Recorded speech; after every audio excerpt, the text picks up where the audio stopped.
TV interview में NATO पर खुलकर बात की। उन्होंने साफ कहा कि नेटो ये तय नहीं कर पा रहा कि यूक्रेन को सदस्य बनाया जाए या न बनाया जाए। इसकी एक ही वजह है और वो ये कि नेटो को रूस से डर लगता है। रूस और यूक्रेन के बीच चल रही जंग की जड़ में नेटो ही है। यूक्रेन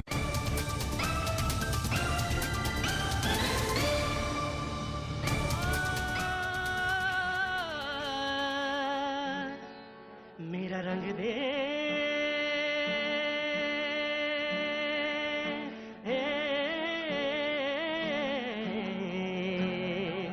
मेरा रंग दे बसंती चोला माए रंग दे मेरा रंग दे बसंती चोला माए रंग दे मेरा रंग दे बसंती चोला रंग दे रंग दे रंग दे बसंती चोला माए रंग दे मेरा रंग दे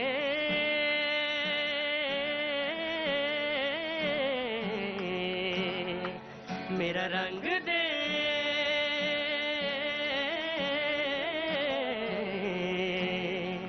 मेरा रंग दे बसंती चोला माए रंग दे मेरा रंग दे बसंती चोला माए रंग दे मेरा रंग दे बसंती चोला रंग दे रंग दे रंग दे बसंती चोला माए रंग दे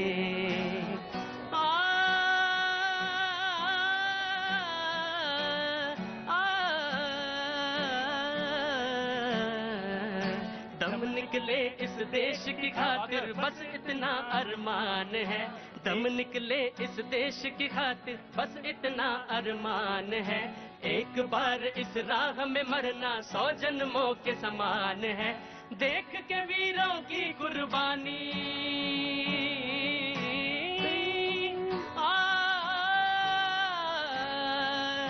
देख के वीरों की कुर्बानी अपना दिल भी बोला मेरा बसंती चोला माए रंग दे बसंती चोला मेरा रंग दे बसंती चोला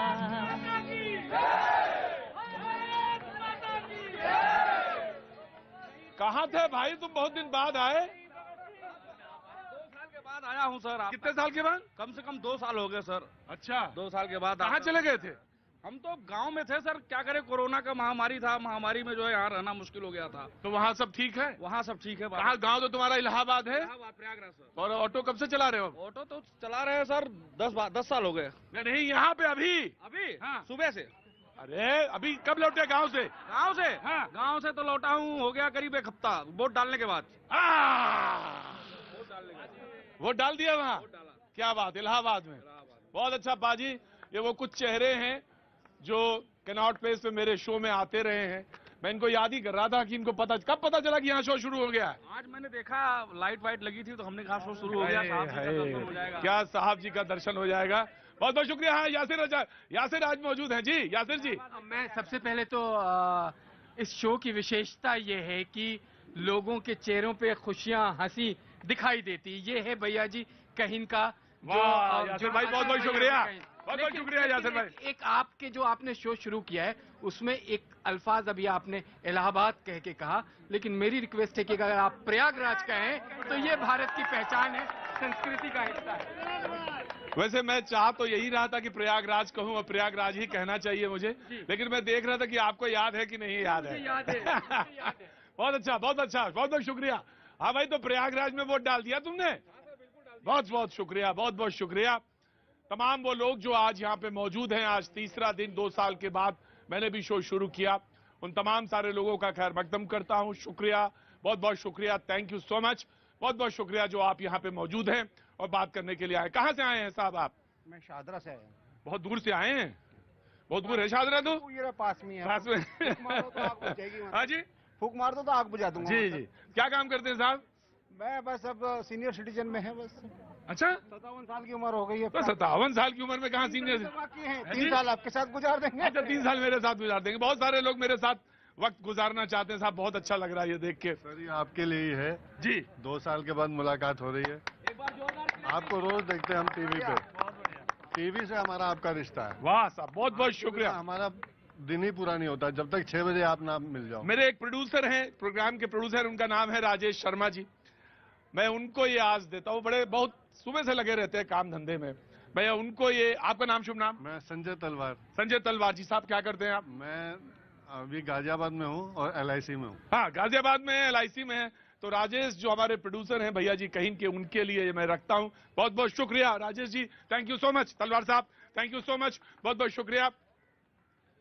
बातचीत का सिलसिला आज शुरू होगा।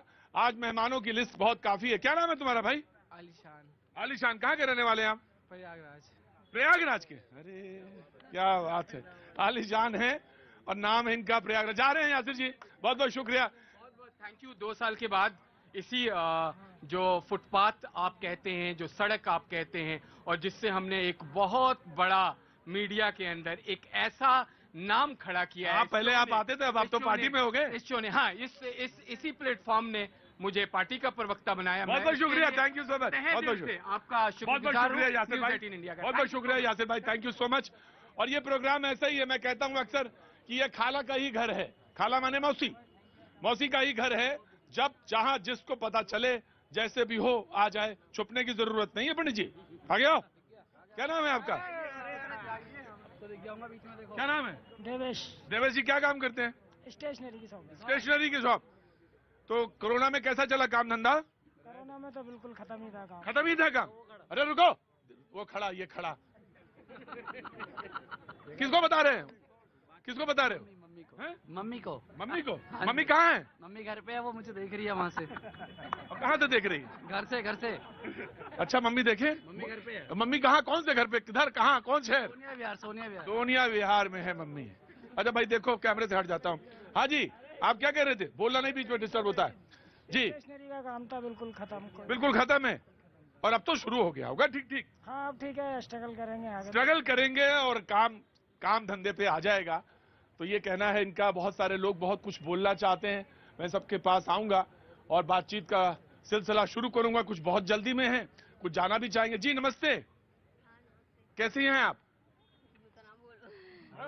बोल पाएंगे, मजे में है अभी तो। मजे में है। हरियाणा से हैं आप? गुजरात से हैं? गुजरात से आए हैं सारे लोग? क्या लोग आए हैं? हाँ जी, यूपी से। कितने लोग गुजरात से आए हैं? 5 लोग हैं। अच्छा 5 लोग। कौन सा जिला कौन सा है? बनासकांठा। अरे क्या बात है बाजी, गुजरात से। तो इधर कैसे आना हुआ? अमूल में जॉब करते हैं, यहाँ पे प्लांट है हमारा। तो केम छो बहन, केम छो? मजा पाजी। इतनी तो गुजराती मैंने भी सीख लिया। गुजराती तो इतनी आती है कि अभी आने वाले हैं, वहां पे चुनाव आने वाले हैं ना, तो बस वही पहुंचने वाले हैं। बहुत बहुत शुक्रिया। जो मेहमान हमारे साथ आज मौजूद है, मैं उनसे तारुफ करा दें। नागर साहब पसीना पोंछ रहे हैं। जयराम विप्लव जी आज मौजूद हैं बीजेपी का पक्ष रखने के लिए। अनुज अत्री साहब हमारे साथ मौजूद हैं कांग्रेस पार्टी से, बहुत बहुत शुक्रिया, thank you so much. Dushyant नागर साहब किसान नेता हमारे साथ मौजूद हैं, बहुत बहुत शुक्रिया, थैंक यू सो मच। आलोक पुराणिक साहब आर्थिक पत्रकार हमारे साथ मौजूद हैं, बहुत बहुत शुक्रिया, थैंक यू सो मच। ₹1.60 बढ़ गया, कल 80 और आज 80 बताने के लिए। शिवम त्यागी साहब हमारे साथ आज मौजूद हैं, बहुत बहुत शुक्रिया, thank you so much Shivam Tyagi ji. Sanjeev Kaushik ji राजनीतिक विश्लेषक हमारे साथ मौजूद हैं, बहुत बहुत शुक्रिया, thank you so much. Parvinder ji मुझे कहीं दिख रहे थे, वो भी बहुत बहुत शुक्रिया। और हमारे साथ राष्ट्रीय हिंदू शेर सेना विकास जी मौजूद हैं, बहुत बहुत शुक्रिया। विकास जी वो शख्स हैं जो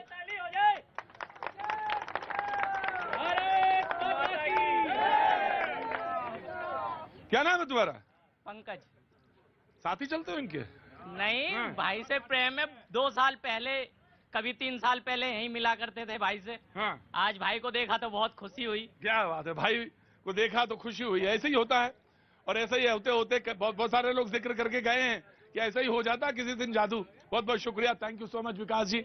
बैठिए आप, बहुत सारे मुद्दे उठाते रहे। मैं इनका जिक्र ये कर रहा था कि कोरोना के पीरियड पे इन्होंने बहुत सारे लंगर लगाए और बहुत सारे लोगों को खाना खिलाया। बहुत बहुत शुक्रिया, थैंक यू सो मच। ऐसे ही काम करते रहें, अच्छा काम करते रहें।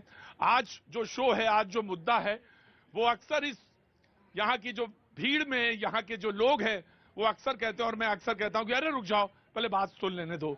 लेकिन वो संसद के अंदर हो गया और हुआ भी, और वो चल रहा था योगी योगी योगी योगी। क्या कहते हैं आप लोग? बोलिए।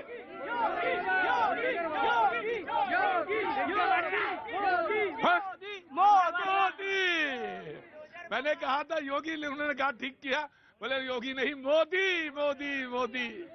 जी, तो तृणमूल कांग्रेस की नेता ने कहा, सांसद ने कहा कि ये तो बिल्कुल जैसे रोम एम्पायर है, वहां पे ऐसा होता है। ग्लेडिएटर शब्द का इस्तेमाल किया, जिसका कि विरोध भी किया बीजेपी के एक नेता ने, कहा कि वो तो एक योद्धा के लिए इस्तेमाल होता है। फिर उन्होंने कहा कि अगर आप इस्तेमाल करना ही चाहते हैं तो मोदी जी तो एक योद्धा हैं, लगातार जीतते चले आ रहे हैं। तमाम सारी बातें हैं। इन्हीं बातों में बातचीत का सिलसिला आज मुझे जोड़ना है और इसी से बातचीत का सिलसिला शुरू करेंगे। हाँ जी, क्या बोल रहे थे आप? मोदी मोदी जी, कहाँ से हैं आप? डिस्ट्रिक्ट हरदोई। डिस्ट्रिक्ट हरदोई से हैं? अच्छा, विकास जी के यहाँ से। हाँ, अरे विकास जी, कई आदमी लेके आए हो यार तुम? कितने आदमी लेके चलो? जी जी, क्या कह रहे थे आप? मोदी मोदी मोदी जी लोह पुरुष है। मोदी जी लोह पुरुष है। अंदर आ जाओ भैया। क्या? हाँ, वहीं खड़े हो जाओ। क्या नाम है? पंकज भारद्वाज। कहाँ के रहने वाले हैं? गांव बरवाड़ा से। अरे कल भी आए थे यार, गांव बरवाला याद आ गया मुझे।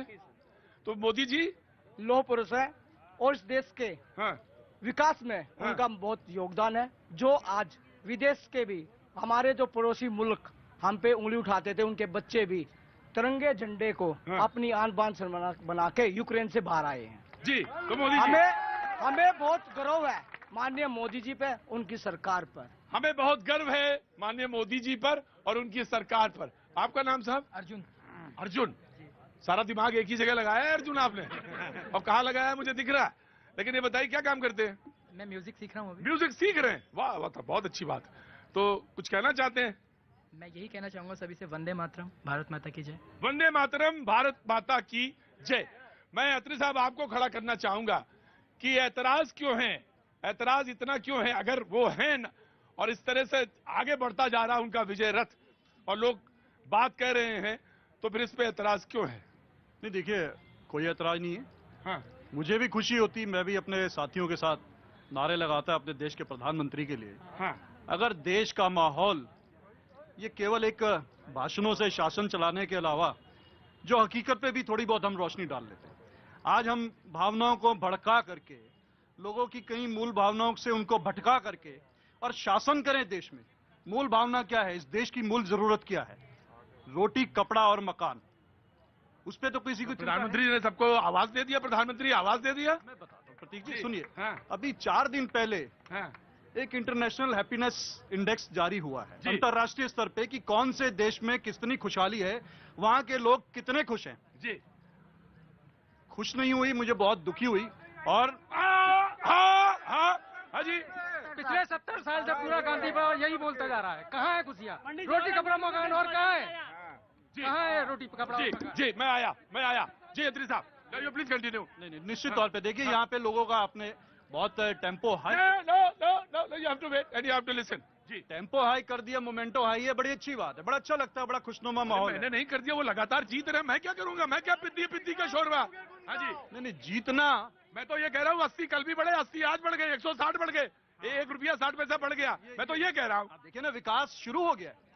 जो देश का विकास रुका हुआ था चुनाव के चक्कर में, हाँ, जो महंगाई रोक रखी थी चुनाव के चक्कर में, 5 प्रदेशों के चुनाव के चक्कर में, जिसको कांग्रेस पार्टी बार बार कह रही थी देखिए विकास आपके सामने आने वाला है, और शुरू हो गया कल से। और सुनिए मेरी बात, अभी हैप्पीनेस इंडेक्स की बात रह गई अधूरी। हाँ जी, हमारे देश का, एक मिनट, जो आप लोगों का सबका चहेता देश है पाकिस्तान, उसका नंबर आता है हैप्पीनेस इंडेक्स में 126, और हमारे नेपाल जो छोटा सा देश है वो है 84वें नंबर पर। बांग्लादेश वो है 128वें नंबर पे। और नीचे से देख लीजिए, हमारा देश पाकिस्तान से, बांग्लादेश से, नेपाल से बहुत नीचे आकर के 132वें नंबर पर है विश्व में, जहां के लोग खुश नहीं हैं। ये मैं नहीं कह रहा हूं। जनाब आली, मैं आ गया। मुझे मालूम है बहुत सारी रिएक्शन है, मैं आ रहा हूँ, नौराला साहब आ रहा हूँ जी।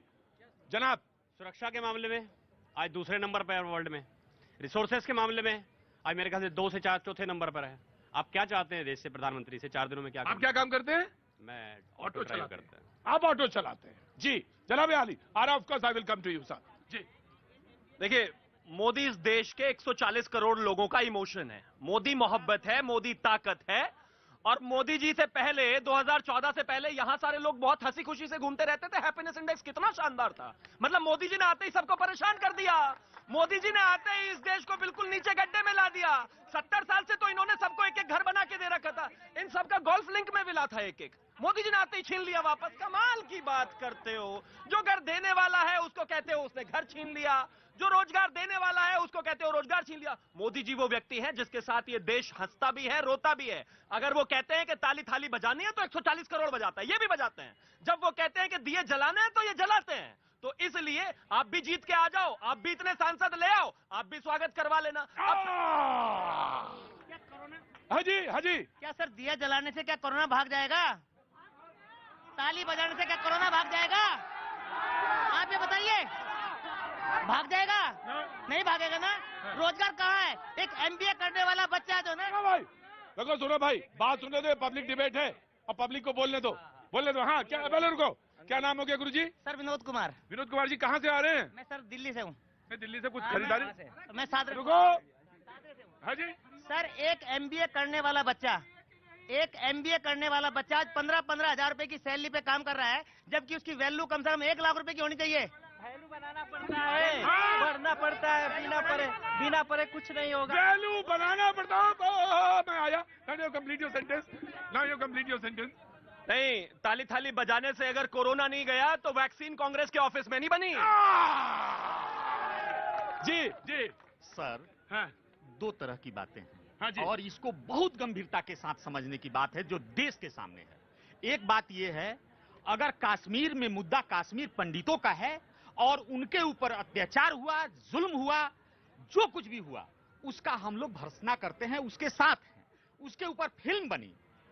दूसरा है भारतीय जनता पार्टी और कांग्रेस, ये वर्सेस जो हो रहा है ना, इसका जवाब हमारे पास नहीं है। हमारा जवाब जो है कश्मीरी पंडितों के ऊपर है और ये जवाब है। मैं ये पूछना चाहता हूं, अभी जो प्रवक्ता महोदय बोल रहे हैं, क्या फिल्म बनने के बाद भी सर आपके डिबेट में मुझे याद है कि 100 से ज्यादा बार जो है यहाँ कश्मीरी पंडित आके रोए हैं, गिड़गिड़ाए हैं, अपनी व्यथा कहे हैं। क्या इस देश की मानवता, इस देश का इंसानियत, इस देश की सरकार, इस देश के कर्मदार क्या फिल्म बनने के बाद और मूवी आने के बाद ही जगेंगे क्या? ये सवाल उठता है। बड़ा सवाल है, ऑफ कोर्स सवाल है। नागर साहब, मैं आ रहा हूं बेटा, आ रहा हूं। Cool down. हाँ जी, क्या नाम है? हरिओम मिश्रा, इंजीनियर हरिओम मिश्रा, M.Tech हूँ। आए गजब हीरो यार। शादी वादी हो गई? हो गई है। M.Tech हैं और हरिओम मिश्रा जी। मैं आया, तलवार साहब जाइएगा मत। तो कहाँ के रहने वाले हैं मिश्रा जी? जी मैं वाराणसी का रहने वाला हूँ। वाराणसी का? भैया सही कहलवाना मुंह से, नहीं तो अभी को यासिर साहब चले गए हैं। विप्लव साहब दुरुस्त रखिएगा, वाराणसी तो वाराणसी है ना। जी जी। और सर मैं आपको बता दूं कि मैं पिछले 2010 से ही मैं बिजनेस भी करता हूं, बिजनेस लाइन में भी हूं। मुझे पता है कि जब मोदी जी की गवर्नमेंट आई ना, मतलब नरेंद्र मोदी कैबिनेट पूरा आया, तो अगर आपको उसके पहले किसी प्रकार का बिजनेस लाइसेंस लेना होता था ना, तो सबसे पहले तो आपको दफ्तरों के 100 चक्कर काटने होते थे। पहला चीज मैं बता दूं, मैं खुला डिबेट कर सकता हूँ, कोई भी हो, है ना। अच्छा, पहला खुला डिबेट कर सकते हो? अच्छा, दूसरी बात इनके आने के बाद ये हुआ कि हम पहला तो अपना एग्जांपल दे रहा हूँ, सन 2015 में टैन था, टैन का व्यवस्था थी। टैन की व्यवस्था के लिए उसका पेमेंट जमा करने के लिए बहुत परेशानी होती थी जब टैन थी। उसके बाद जब GST आई तो हम लोग को काफी इजी हो गया, किसी भी प्रकार के बिजनेस को करने के लिए, उसके चीजों को भरने के लिए, है ना, टैक्स को भरने के लिए बहुत आसान होगा, हम ही को नहीं।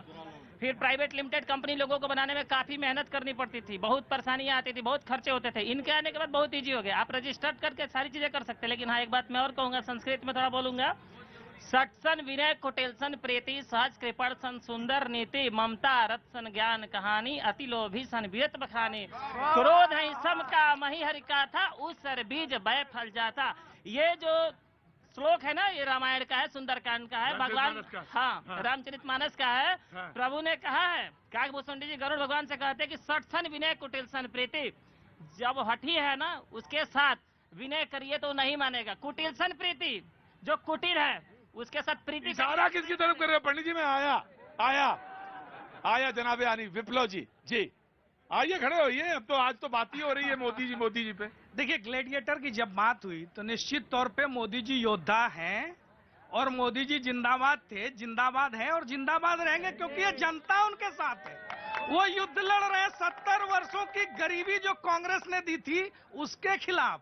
वो जो इंदिरा आवास योजना चलती थी और राजीव जी कहते थे कि 1 रुपये का 85 पैसे दलालों की भेंट, मिडिलमैन की भेंट चढ़ जाता है, वो 1 रुपया सीधे गरीबों के खाते तक पहुंचाने की लड़ाई लड़ रहे हैं। इसलिए वो योद्धा है। और संसद के भीतर जो तालियां बजी थी वो एक ऐसी शख्सियत के लिए बजी थी, एक ऐसे पार्टी के करोड़ों कार्यकर्ताओं के लिए बजी थी और उन करोड़ों मतदाताओं के लिए बजी थी जिन्होंने देश को सर्वोपरि रखते हुए काम करना शुरू किया। बाकी सब जानते हैं परिवार प्राइवेट लिमिटेड कहां है।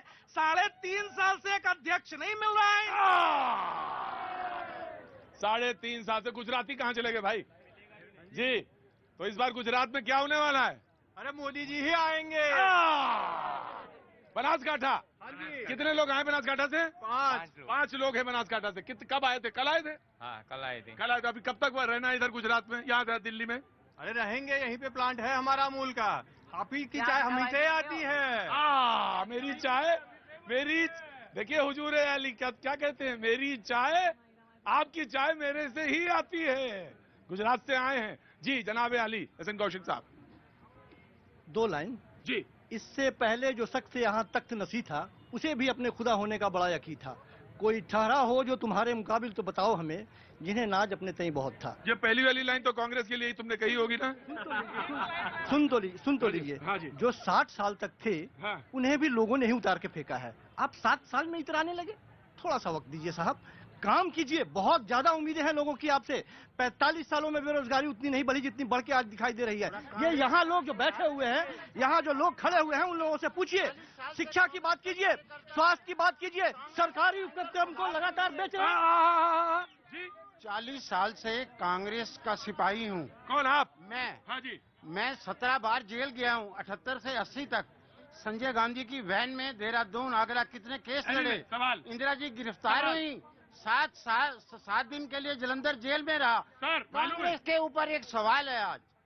कांग्रेसी होते हुए? कांग्रेसी होते हुए 40 साल 45 साल से कांग्रेस का सदस्य हूँ, एक अदना सा कार्यकर्ता हूँ।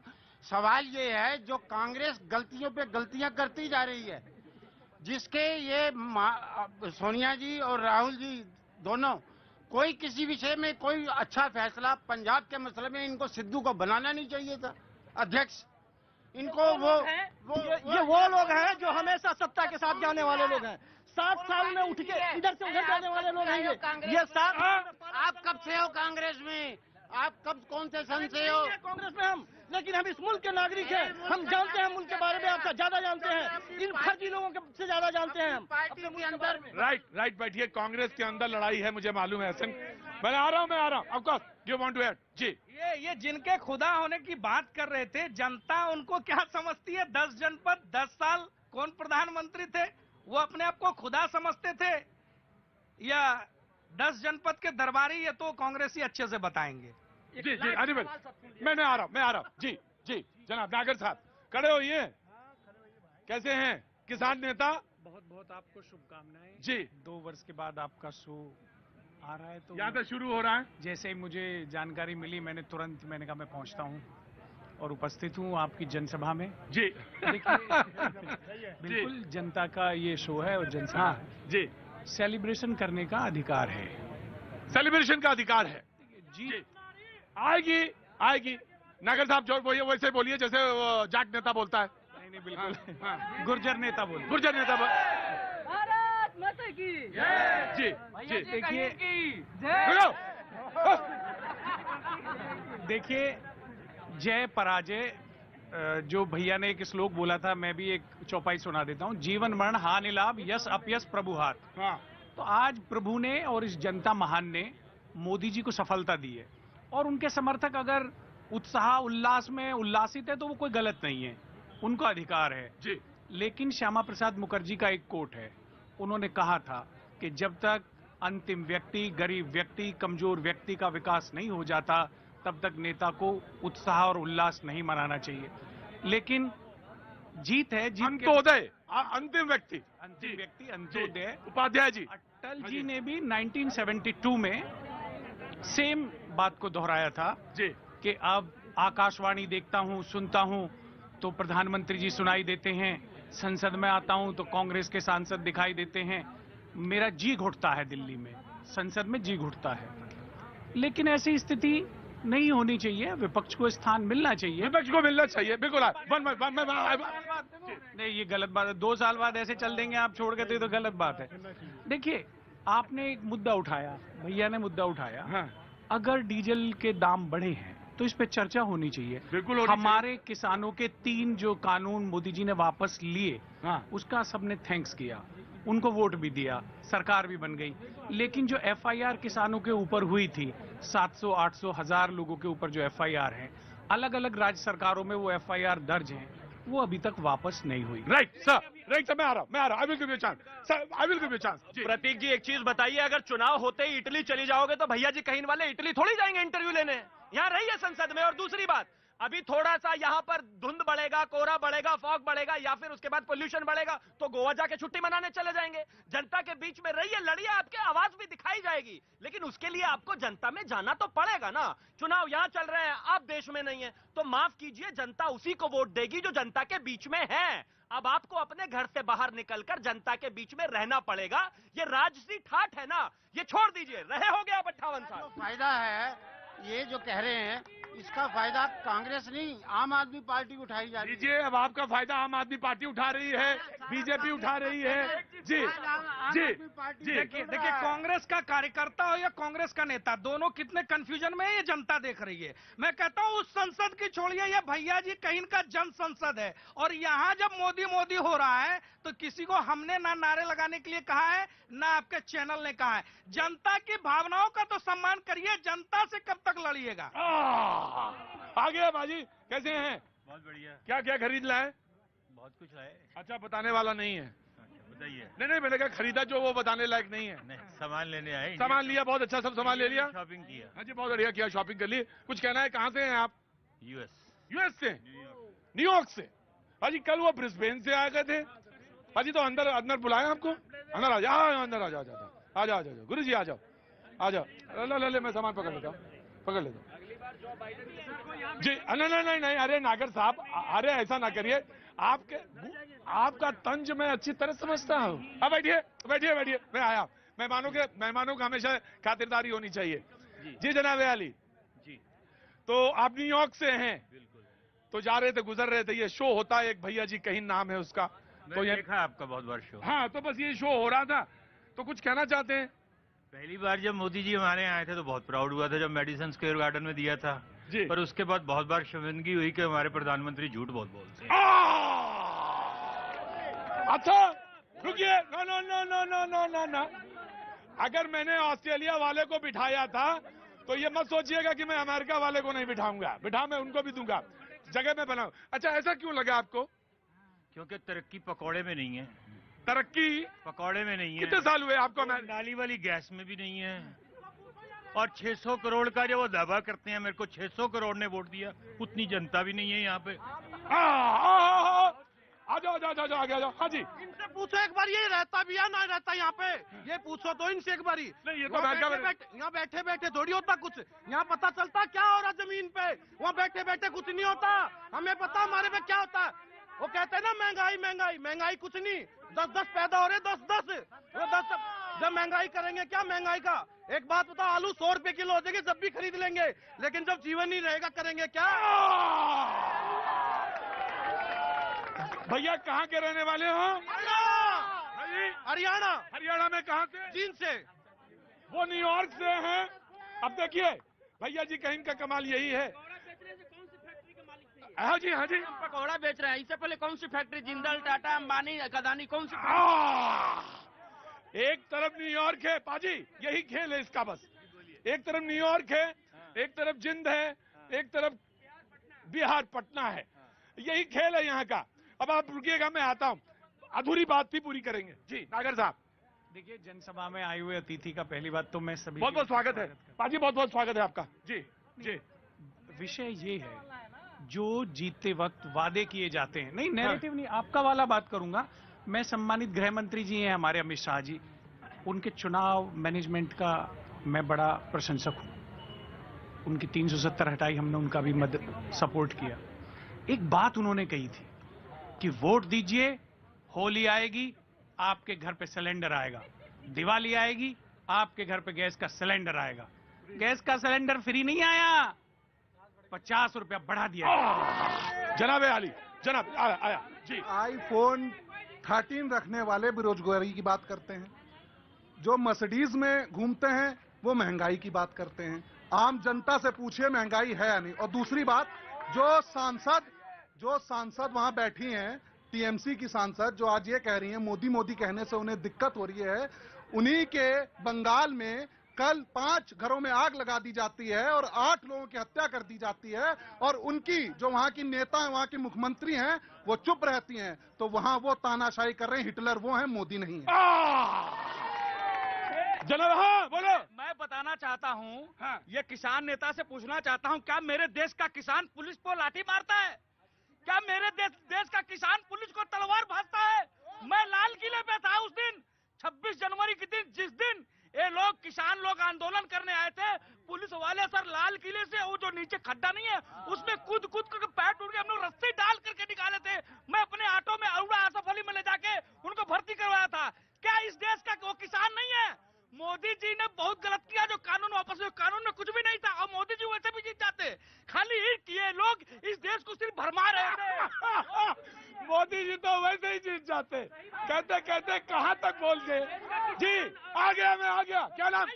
हाँ जी। मैं पुलिस वालों को वहां पर अरुणा आसफ अली में भर्ती कराने ले गया, 4 चक्कर मारा हूँ, पुलिस वालों के पैर तक टूट चुके थे सर। मैंने देखा कि पुलिस वालों को लाठी तक मार रहे थे, ये किसानों पुलिस हाथ जोड़ रही थी। इतना मेरी उम्र हो गई है, पहली बार मैंने पुलिस के ऊपर लाठी गिरते देखा है। ये किसान हो सकते हैं? पाजी मैं आया, वक्त एक छोटे से ब्रेक का। ब्रेक के बाद फिर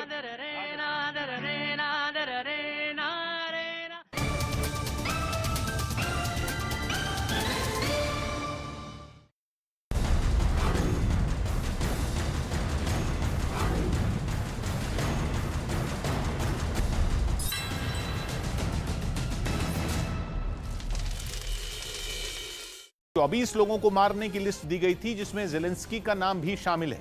बताया जा रहा है कि करीब 4000 हत्यारे जनवरी में ही यूक्रेन पहुंच गए थे, लेकिन अलग अलग मकसद के साथ उन्हें ग्रुप में बांटा गया था, जिनमें एक का काम ज़ेलेंस्की और उनके साथ काम करने वालों की लोकेशन को ट्रैक करना था। खबर है कि वो हत्यारे उनके मोबाइल के जरिए यह पता लगाते थे कि वो लोग किस वक्त किस जगह पर। इस बीच युद्ध के दौरान यूक्रेन के राष्ट्रपति ज़ेलेंस्की को पिछले कुछ दिनों में कई बार मारने की कोशिश भी की गई थी, जिसके लिए वैगनर ग्रुप और चेचन स्पेशल फोर्स की मदद ली गई थी। अमेरिका के राष्ट्रपति जो बाइडेन ने सख्त लफ्जों में चेतावनी दी है कि पुतिन यूक्रेन पर केमिकल हथियारों से हमला करने के बारे में सोच रहे हैं। बाइडेन ने दावा किया कि पुतिन यूक्रेन पर धावा बोलकर इतनी बुरी तरह फंस गए हैं कि अब ना उनसे उगलते बन रहा है न निगलते। और इसलिए बाइडेन ने कहा कि पुतिन अब यूक्रेन में अपनी नाक बचाने के लिए केमिकल हथियार बरसाने पर विचार कर रहे हैं। बाइडेन ने अपने दावे का कोई सबूत तो पेश नहीं किया, लेकिन ये कहा कि पुतिन बार बार अमेरिका और यूक्रेन के पास जैविक और केमिकल हथियार होने के फर्जी दावे कर रहे हैं। बाइडेन ने कहा कि ऐसे झूठे आरोप लगाना असल में पुतिन की चाल है, जिसकी आड़ में वो खुद ही यूक्रेन पर केमिकल हथियार चलाने की फिराक में है।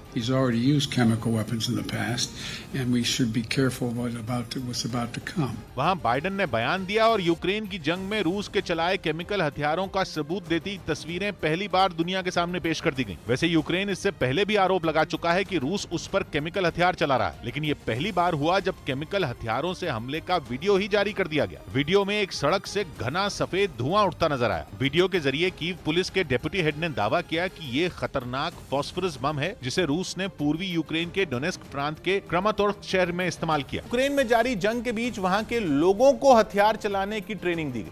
इसके लिए यूक्रेन की सेना के कुछ जवानों ने उन्हें हथियार मुहैया कराए और फिर ट्रेनिंग कैंप में उनका इस्तेमाल करना भी सिखाया।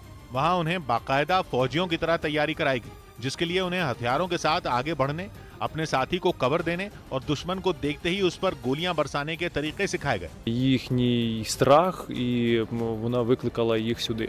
फौजी कैंप में ट्रेनिंग लेने वाले ये सारे लोग यूक्रेन के जवानों के साथ मिलकर रूस से लोहा लेंगे। रूस और यूक्रेन की जंग अब तक किसी नतीजे पर नहीं पहुंची है, लेकिन जंग लगातार तेज हो रही है। एक दिन पहले कीव के एक शॉपिंग मॉल पर रूस के मिसाइल हमले का वीडियो सामने आया। इस वीडियो के सामने आने के बाद यह कहा जाने लगा था कि रूस इस लड़ाई में अब आम नागरिकों की सुरक्षा की भी परवाह नहीं कर रहा। इसलिए शॉपिंग मॉल जैसी जगहों पर हमले हो रहे हैं। लेकिन अब रूस ने उसी हमले से जुड़े कुछ वीडियो जारी किए। रूस का दावा है कि जिस शॉपिंग मॉल पर हमला किया गया उसमें यूक्रेन की फौज का खुफिया ठिकाना था, जिसके बाद रूसी फौज ने मॉल को निशाने पर लिया। जारी किए गए वीडियो में रूस के ड्रोन हवा में मॉल की निगरानी करते नजर आए। रूस ने मॉल के 5 अलग-अलग हिस्सों को टारगेट किया और फिर बम बरसाए। आसमान से रूस ने मॉल के ऊपरी हिस्से को निशाना बनाया और मिसाइल गिराई। मिसाइल गिरते ही जोरदार धमाका हुआ और चारों तरफ धुएं का गुबार छा गया। रूस ने उन जगहों पर खतरनाक मिसाइलों से हमले किए जहां पर उसे शक था कि यूक्रेन ने अपने हथियार छिपाए थे। लेकिन इस ऑपरेशन को अंजाम देने में रूसी फौज को ड्रोन से काफी मदद मिली, क्योंकि जब फौज बम बरसा रही थी तभी हवा में उसके ड्रोन भी पूरे मिशन पर नजर बनाए हुए थे। बताया गया कि ड्रोन की मदद से ही रूस ने मॉल को निशाना बनाया और उसका वीडियो भी रूस ने जारी किया, जिसमें कुछ ड्रोन आसमान से निगरानी करते नजर आए। वीडियो में यह दिखा कि रूस की सेना जहां कीव में हमले कर रही थी, वहीं यूक्रेन का एक मिसाइल लॉन्चर भी रूसी फौज को नुकसान पहुंचा रहा था।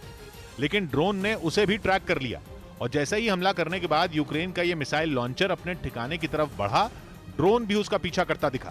थोड़ी देर बाद यह मिसाइल लॉन्चर एक मॉल के पास पहुंचा। दावा किया गया कि यह दोबारा मिसाइल लोड करने के लिए वहां गया था, लेकिन इससे पहले ही रूसी सेना ने मिसाइल लॉन्चर के साथ मॉल को भी उड़ा दिया।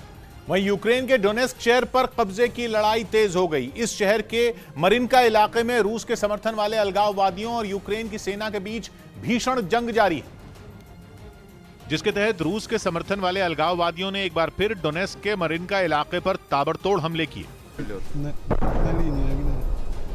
इन हमलों का एक वीडियो रूस के रक्षा मंत्रालय की तरफ से जारी किया गया, जिसमें दिखा कि मरिनका इलाके के कई मकान भी रहे तू, मैं जहाँ रहूं जहाँ में याद रहे तू, ऐ वतन वतन मेरे आबाद रहे तू, ऐ वतन वतन मेरे आबाद रहे तू, मैं जहाँ रहूं जहाँ में याद रहे तू, ऐ वतन मेरे वतन, ऐ वतन मेरे वतन, तू ही मेरी मंजिल है पहचान तुझी से, तू ही मेरी मंजिल है पहचान तुझी से, पहुंचूं मैं जहां भी मेरी बुनियाद रहे तू, ऐ वतन मेरे वतन। जी भैया जी कहीं में आपका एक बार फिर कनॉट प्लेस में स्वागत है। तमाम वो जनता मौजूद, बहुत बहुत शुक्रिया, थैंक यू सो मच। बातचीत के सिलसिले को शुरू करना चाहूंगा और आज जो मुद्दा है, जो बहस है, जेर बहस है, वो यही थी कि जिसको कि तृणमूल कांग्रेस की सांसद ने संसद में उठाया और कहा कि जब प्रधानमंत्री आते हैं तो मोदी मोदी मोदी लगता है। इस पर बीजेपी के एक नेता ने कमेंट भी कहा कि अगर वो ग्लेडिएटर आप कहती हैं, योद्धा कहती हैं, तो सच में वो योद्धा हैं और एक के बाद वो जीतते जा रहे हैं। मैं एक आपका कमेंट, देन आलोक पुराणिक जी।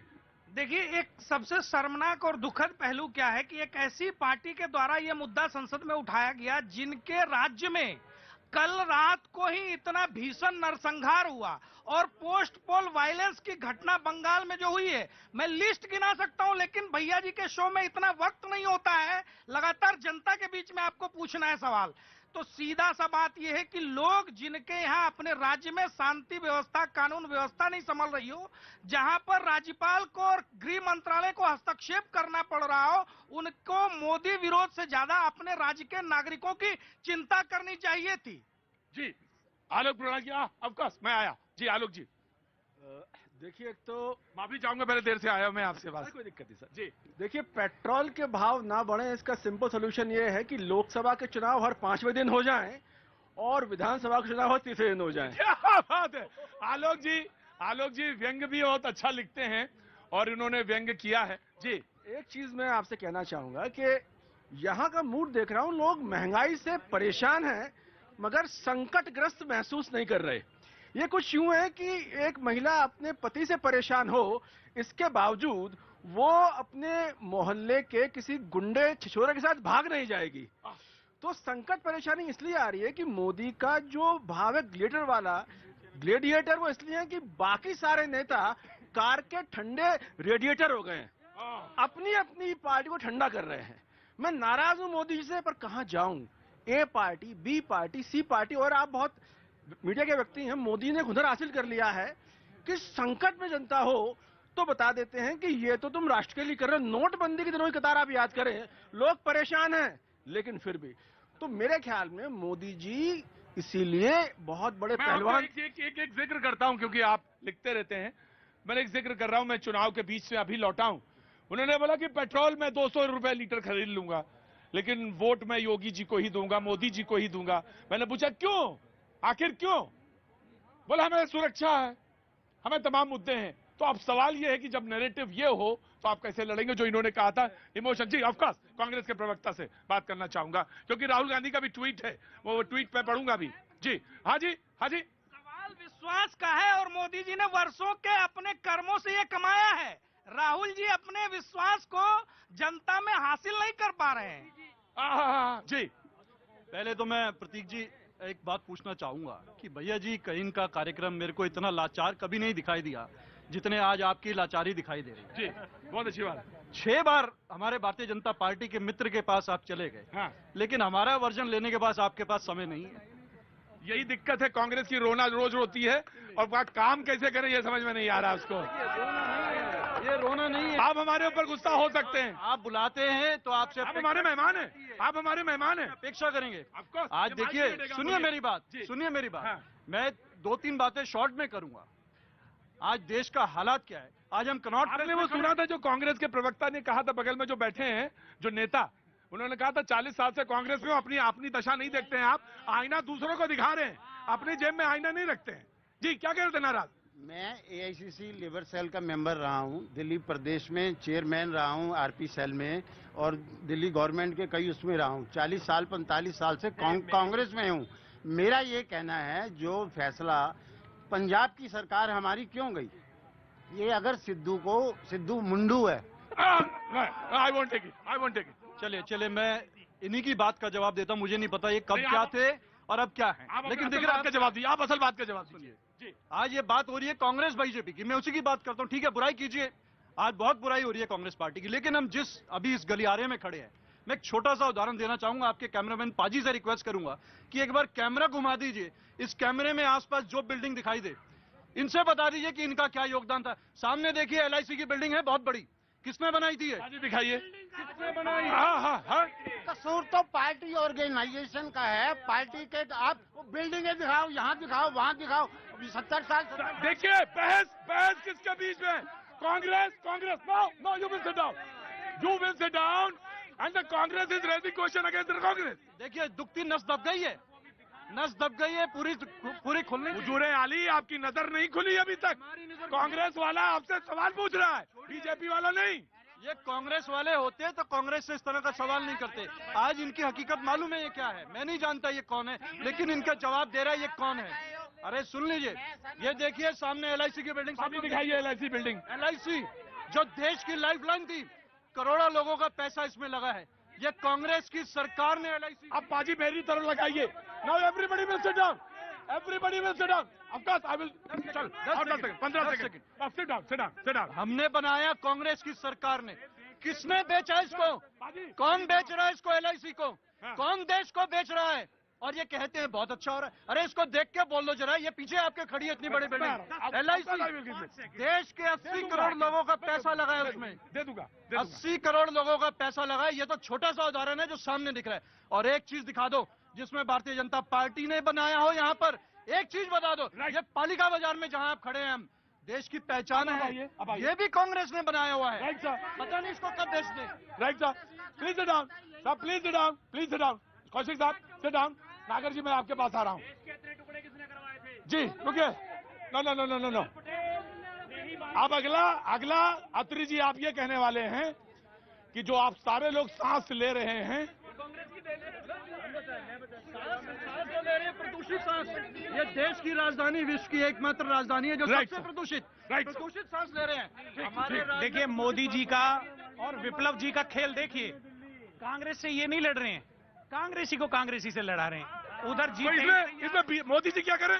मैंने कहा कह रहा हूँ मैं देखिए यही तो जी 23 लड़ रहा है। कमी क्या है? वो किससे लड़ रहा है? कांग्रेस ही है।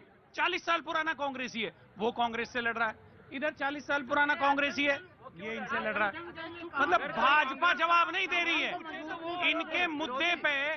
जो LIC का निजीकरण है उस पे विप्लव जी को बुलवाइए, डब्बा गोल अभी हो जाएगा। लीजिए पूछिए। Right sir. कौशिक साहब आ गया।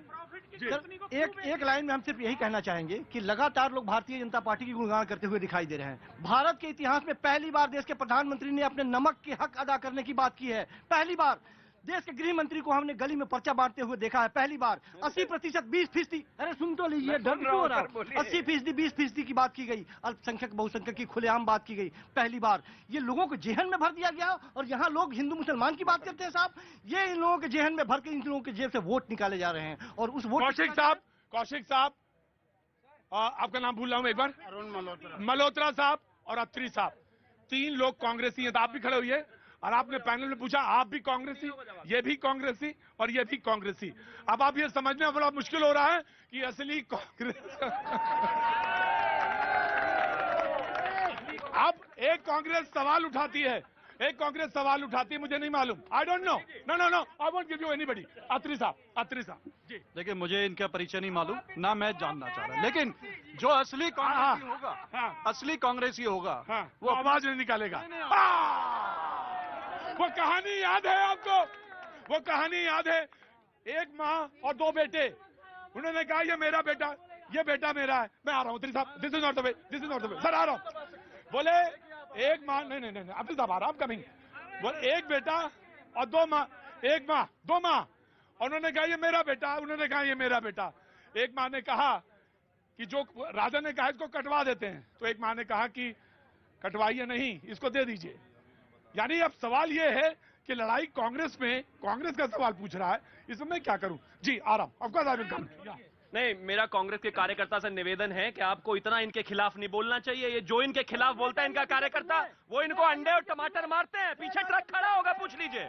अब दूसरे पे कह रहा हूं, ये कह रहे हैं कि गृह मंत्री जनता के बीच में, गृह मंत्री जनता के बीच में रहने के लिए ही बनाए जाते हैं, बाहर घूमने के लिए थोड़ी ना बनाए जाते हैं। अब आप जनता के बीच में नहीं रह सकते, हमारी गलती है क्या? और इन्होंने LIC कहा, ये लीजिए गोल्ड मेडल, आपने LIC बनाई थी। 58 साल जनता ने इनको राज करने के लिए दिया, इन्होंने 4 चीजें बना दी, उसके लिए इनको गोल्ड मेडल चाहिए। आज आ जाइए ना सड़कों में, 11 किलोमीटर बनाते थे आप हर रोज, आज की सरकार 34 बनाती है। और अब सुनिए, अभी सुनते रहिए।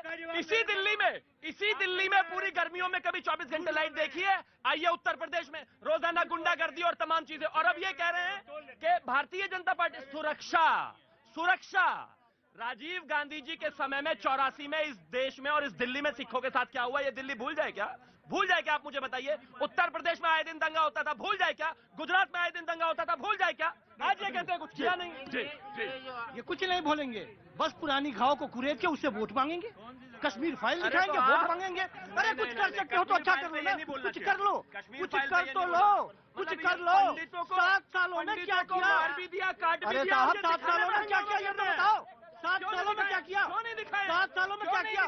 देश के प्रधानमंत्री प्रतीक जी एक बहुत ही संवेदनात्मक मुद्दा इस डिबेट के अंदर उठा था और वहां भी न्याय की दरकार थी, लेकिन कांग्रेस के 3 प्रवक्ता एक शब्द बंगाल के मारे गए हिंदुओं के लिए नहीं बोल पाए। इससे ज्यादा दुर्भाग्यपूर्ण क्यों होगा? और इनकी स्थिति इसी से क्लियर है, देख लीजिए। और जो चाटुकारिता नहीं करेगा, अरे इन्होंने आजादी की लड़ाई को, झूठी आजादी की लड़ाई में अपने झूठे योगदान के लिए उसको भुनाया। सुन लीजिए, गांधी जी ने कहा था, गांधी का झूठा सरनेम भी इन्होंने अडॉप्ट किया ताकि एक आजादी की लड़ाई के नाम एक ढेला भर भी नहीं फेंका पूरे आंदोलन में। बताइए, इतिहास गवाह है, बताइए, नाम बताइए किसने फेंका।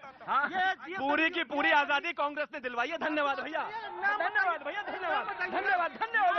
हमारे बाप दादा तो बेकार ही थे, उन्होंने तो कुछ किया ही नहीं है। नाम बताइए ना, नाम बता दीजिए 2-4। सर ये जिस कांग्रेस के प्रतिनिधि है वो 1947 में आई, लेकिन ये 1800 वाली ईस्वी वाली ह्यूम वाली कांग्रेस की लीगेसी पाल रहे हैं। खड़े हुए बैठे कहाँ हैं अब?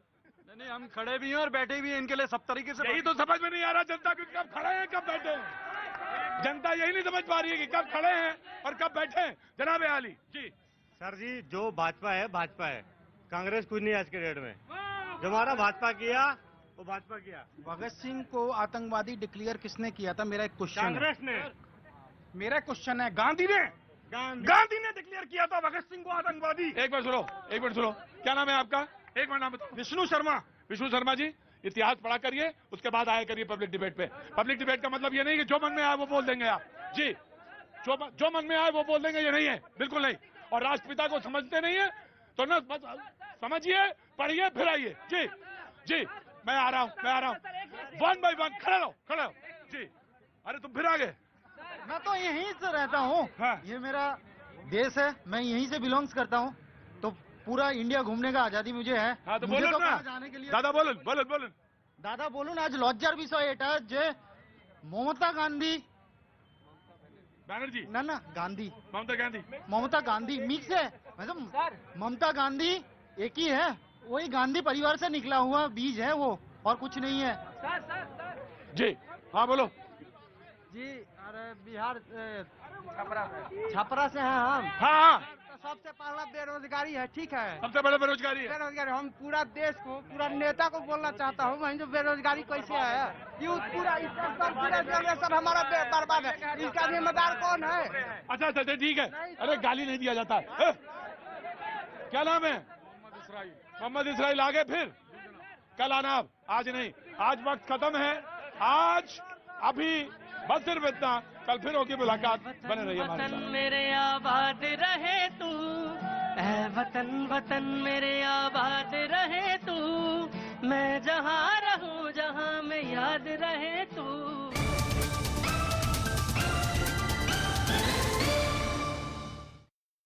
के सबसे बड़े स्टील प्लांट में एक अजोवस्टल पर अपनी मिसाइलों से ऐसी आग बरसाई कि कुछ बचा ही नहीं। जो तस्वीरें आई उन्हें देखकर लगा कि धमाकों की झड़ी लग गई।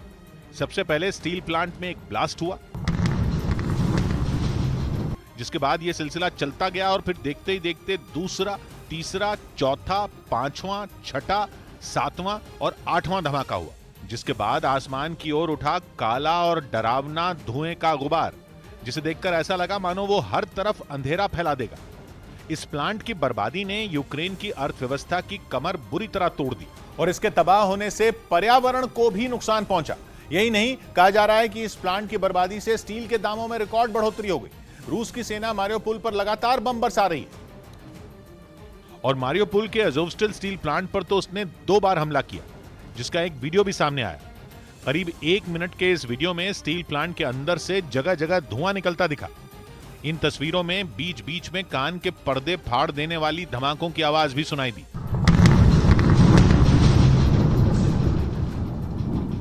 अजोवस्टल स्टील प्लांट अजोव सागर के किनारे बसे मारियोपोल शहर में है, जहां रूस की सेना ने ऐसा तांडव किया कि उसे भूतिया शहर बोला जाने लगा। कीव में अमेरिकी दूतावास की ओर से किए गए ट्वीट में तो यह तक लिख दिया गया कि मारियोपोल एक भूतिया शहर बन चुका है, क्योंकि एक बेहद खूबसूरत शहर 80% बर्बाद हो चुका है, जिसमें 40% हिस्सा ऐसा है जिसे दोबारा बना पाना करीब करीब नामुमकिन माना जा रहा है।